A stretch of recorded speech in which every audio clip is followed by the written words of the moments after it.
திவாகரனின் மோசமான ஆட்டம் என்ன தெரியுமா?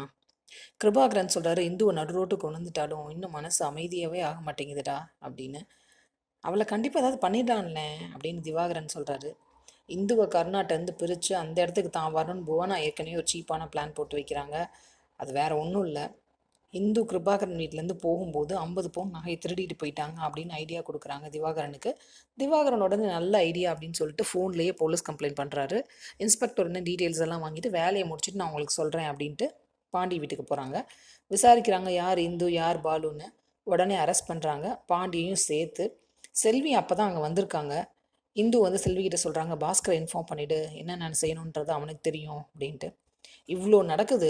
சுகுணா இப்போவும் இந்து மேலே தான் பழி போடுறாங்களே தவிர நமக்காக அவன் நல்லது பண்ணியிருக்கா அப்படின்னு கொஞ்சம் கூட நினைக்கவே இல்லை. ரொம்ப செல்ஃபிஷாக இருக்காங்க. பொறுத்திருந்து பார்ப்போம் அடுத்து என்ன நடக்குதுன்ட்டு. சீரியல் அப்டேட்ஸ்க்கு எங்கள் சேனலை சப்ஸ்கிரைப் பண்ணுங்கள். மீண்டும் அடுத்த அப்டேட்டில் சந்திப்போம்.